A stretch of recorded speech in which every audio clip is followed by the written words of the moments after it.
जय हिंद दोस्तों। आज की क्लास में आरआरबी ग्रुप डी साइंस के इम्पोर्टेंट क्वेश्चन को देखेंगे। क्वेश्चन नंबर फर्स्ट है, निम्न में से कौन सा एक एसआई मात्रक नहीं है? तो इसका आंसर है ऑप्शन ए कैलोरी। यह ऊष्मा या ऊर्जा का सीजीएस पद्धति में मात्रक होता है। विद्युत धारा का मात्रक होता है एम्पियर, बल का मात्रक होता है न्यूटन और प्रतिरोध का मात्रक होता है ओम। कैलोरी ऊष्मा या ऊर्जा का सीजीएस पद्धति में मात्रक है, जबकि ऊष्मा या ऊर्जा का एसआई पद्धति में मात्रक होता है जूल। भार की एसआई इकाई क्या है? भार एक प्रकार का बल होता है। बल F बराबर होता है द्रव्यमान m गुणे गुरुत्वीय त्वरण g। तो बल का मात्रक होता है न्यूटन। तो यही हमारा आंसर हो जाएगा, भार का मात्रक हो जाएगा न्यूटन। ऑप्शन बी इसका राइट आंसर।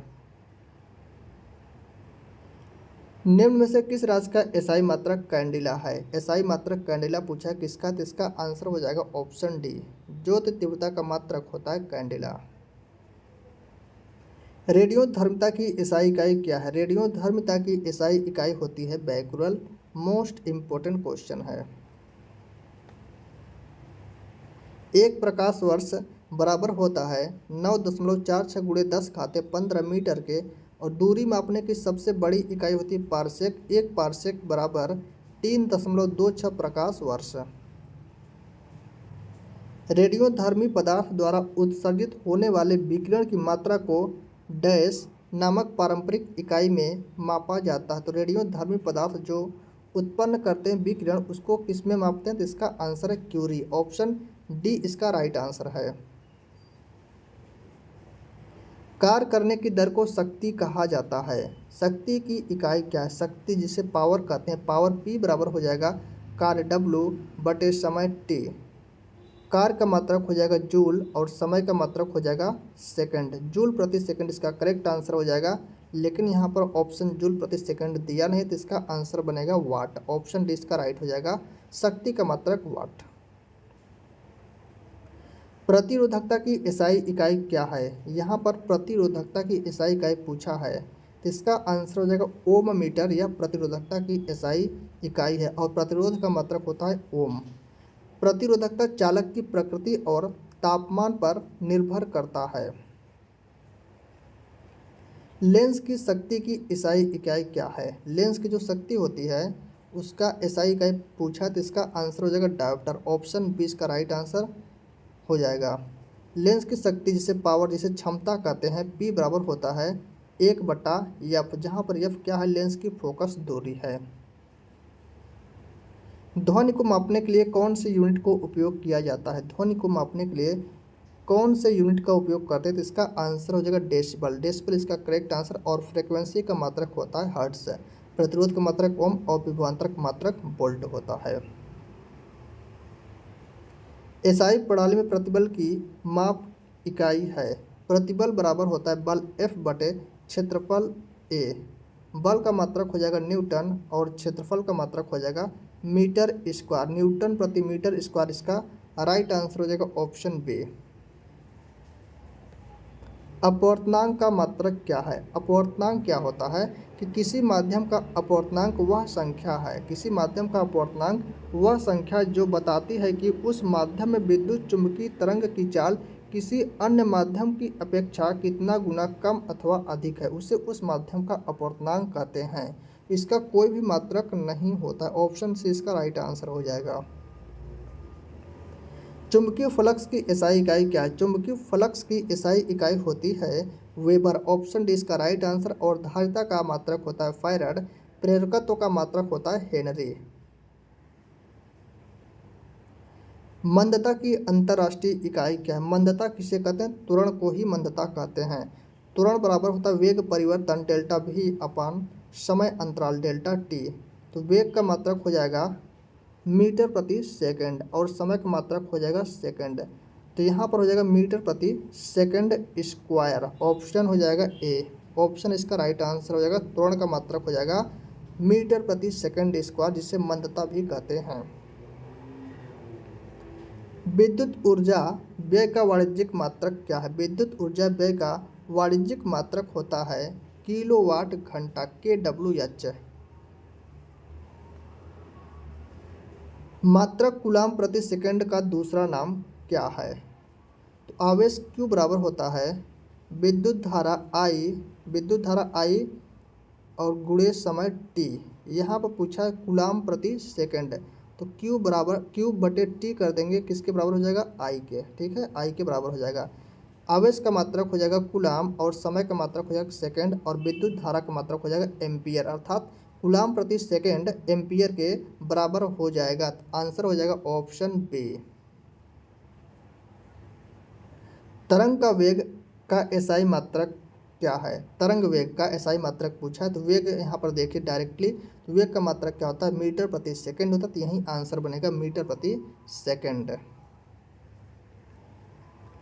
किसी पदार्थ की मात्रा को मापने के लिए निम्नलिखित में से किस इकाई का उपयोग किया जाता है? किसी पदार्थ की मात्रा को मापने के लिए मोल का प्रयोग करते हैं। ऑप्शन बी हो जाएगा। एक एटमॉस्फेयर जिसे कहते हैं वायुमंडलीय दाब, तो एक एटमॉस्फेयर किसके बराबर होता है? तो इसका आंसर हो जाएगा 1.01 गुणे 10⁵ पास्कल के बराबर होता है। दाब का मात्रक क्या होता है? दाब का मात्रक होता है पास्कल या होता है न्यूटन प्रति मीटर स्क्वायर।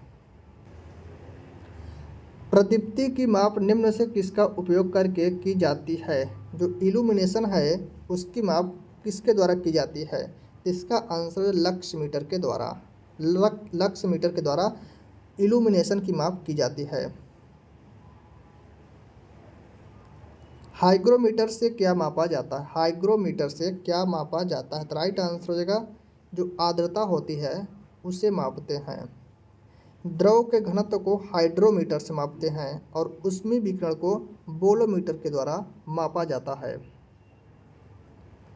कौन सा यंत्र समुद्र के स्तर से ऊपर की वस्तुओं को देखने के लिए पनडुब्बी में प्रयोग किया जाता है? तो इसका आंसर हो जाएगा पेरिस्कोप। पेरिस्कोप इसका करेक्ट आंसर। ये पनडुब्बी में लगा होता है। पनडुब्बी जैसे पानी में जब चलती है, यहाँ मान लीजिए पनडुब्बी है, ठीक है, ये पनडुब्बी है, यहाँ पेरिस्कोप लगा होता है, पेरिस्कोप यहाँ पर लगा होता है, ऐसे इसका कुछ फिगर होता है। यहाँ पर कोई व्यक्ति अपने आँखों से देख रहा होता है, यहाँ पर मान लीजिए कोई वस्तु है, ठीक है, यहाँ पर कोई वस्तु है और यहाँ पर होता है समतल दर्पण, ठीक है, यहाँ पर समतल दर्पण होता है, यहाँ पर भी एक समतल दर्पण लगा होता है। तो यहाँ से वस्तु का प्रतिबिंब इस दर्पण पर बनता है और इस दर्पण से प्रतिबिंब इस दर्पण पर बन जाएगा और यहाँ से जो व्यक्ति आँखों से देखता है उससे यह वस्तु दिखाई दे जाती है, इसे कहते हैं पेरिस्कोप। यहाँ पर कौन सा दर्पण होता है? यहाँ पर समतल दर्पण होता है। टैकोमीटर का प्रयोग क्या मापता है? टैकोमीटर से क्या मापते हैं? तो इसका आंसर हो जाएगा आरपीएम, रेवोल्यूशन प्रति मिनट। तो आंसर हो जाएगा चक्कर प्रति मिनट मापते हैं टैकोमीटर से। पानी के अंदर की वस्तुओं का पता लगाने के लिए किस यंत्र का उपयोग किया जाता है? पानी के अंदर की वस्तुओं का पता लगाने के लिए किसका प्रयोग करते हैं? सोनार का प्रयोग करते हैं। सोनार का पूरा नाम क्या होता है? इसका पूरा नाम होता है साउंड नेविगेशन एंड रैंगिंग। इसमें अल्ट्रासोनिक वेव्स जनरेटर द्वारा पानी के अंदर भेजे जाते हैं जो वस्तु से टकराकर परावर्तित होते हैं और जनरेटर पर एक रिसीवर लगा रहता है, तो रिसीवर द्वारा रिसीव कर लिए जाते हैं जिससे पानी के अंदर वस्तु की स्थिति का पता चलता है। लेज़र क्या होता है? लेज़र का पूरा नाम है light amplification by stimulated emission of radiation.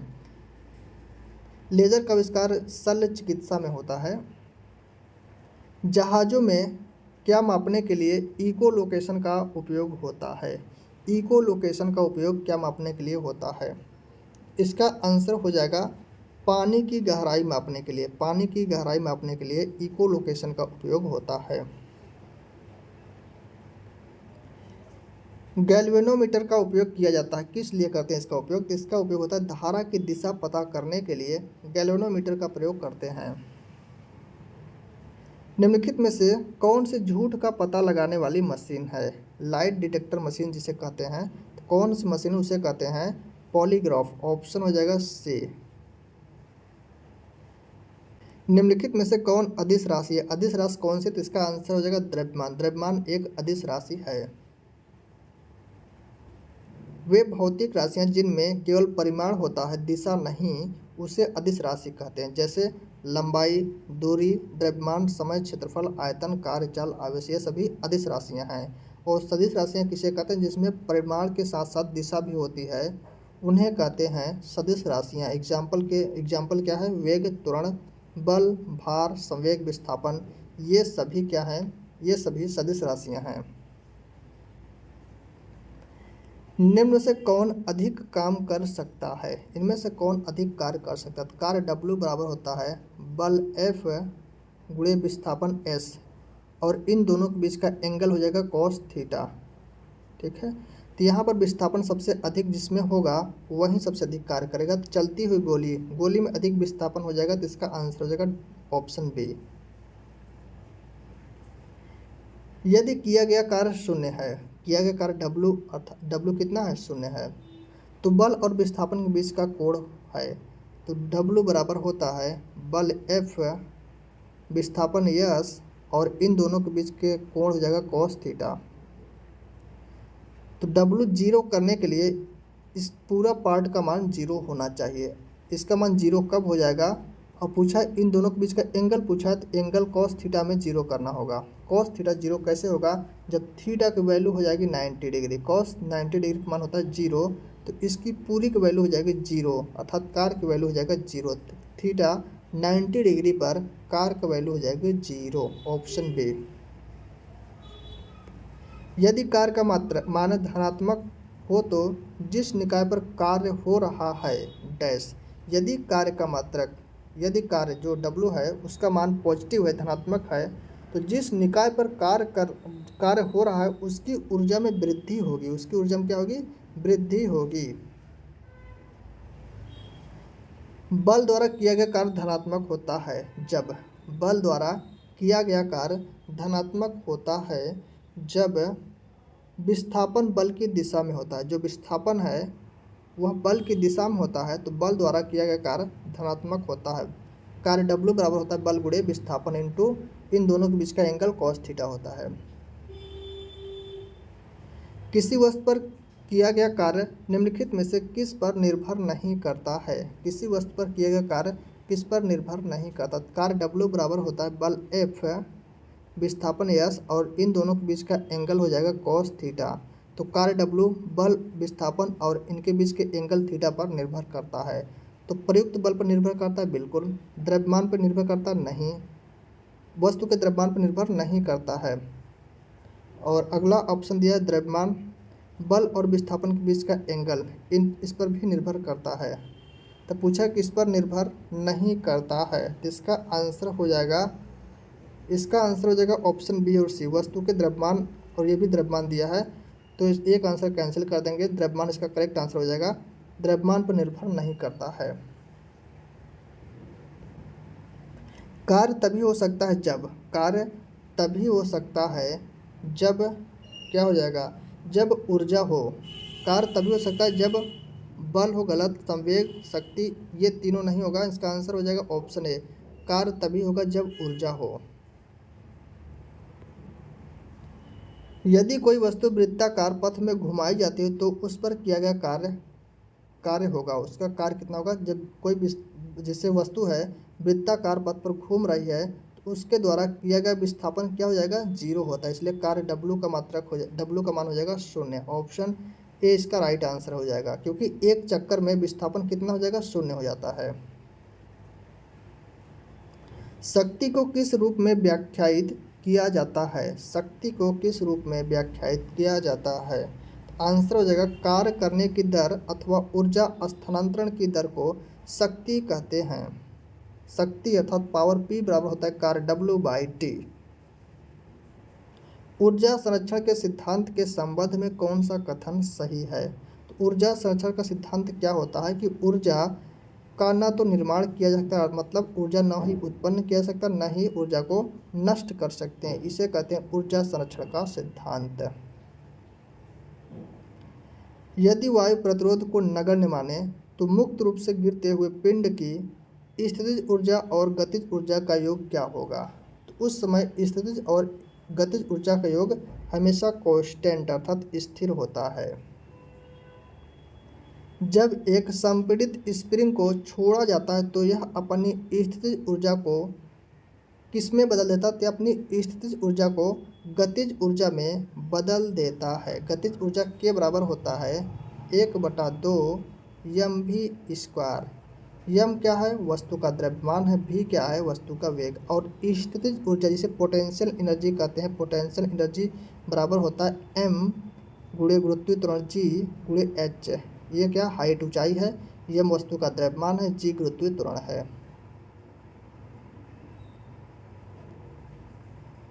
इसमें पूछा है किनके कणों की गतिज ऊर्जा अधिकतम होती है? तो जिनमें गति अधिकतम होगी उसकी गतिज ऊर्जा भी अधिकतम होगी। तो हमारा आंसर हो जाएगा गैस। गैस इसका करेक्ट आंसर, इसकी गतिज ऊर्जा सबसे ज़्यादा होगी। पवन चक्की पवन की किस ऊर्जा का उपयोग करती है? तो पवन अर्थात हवा में क्या होता है? वेग होता है। वेग है तो गतिज ऊर्जा हो जाएगी। तो गतिज ऊर्जा का प्रयोग करती है पवन चक्की। आंसर हो जाएगा ऑप्शन बी। यांत्रिक ऊर्जा किसके बराबर है? यांत्रिक ऊर्जा बराबर होता है गतिज ऊर्जा प्लस स्थितिज ऊर्जा। इन दोनों ऊर्जाओं के योग को कहते हैं यांत्रिक ऊर्जा। निम्न से किस राशि का मान स्थान बदलने पर अपरिवर्तित रहता है? कौन सी राशि जिसका मान स्थान बदलने पर अपरिवर्तित रहता है? राइट आंसर है द्रव्यमान। इसका मान कहीं भी चेंज नहीं होता है। किसी वस्तु का जड़त्व मापने की इकाई निम्न से क्या है? जड़त्व जिसे इनर्शिया कहते हैं, तो जड़त्व मापने की इकाई पूछा है क्या है? तो इसका आंसर बनेगा द्रव्यमान। द्रव्यमान इसका करेक्ट आंसर हो जाएगा ऑप्शन ए। आइजैक न्यूटन द्वारा गति के कितने नियम प्रतिपादित किए गए हैं? तो गति के कुल 3 नियम न्यूटन के द्वारा दिए गए हैं। कौन कौन से नियम हैं? प्रथम नियम क्या है? जड़त्व का नियम है। द्वितीय नियम है संवेग का नियम। और तृतीय नियम है क्रिया प्रतिक्रिया का नियम। रॉकेट लॉन्चिंग कौन से नियम पर आधारित है? रॉकेट लॉन्चिंग कौन से नियम पर आधारित है? यह न्यूटन के तीसरे नियम क्रिया प्रतिक्रिया के नियम पर आधारित है। तुम्हारा आंसर हो जाएगा तृतीय लॉ, थर्ड लॉ। ऑप्शन इसका राइट आंसर हो जाएगा।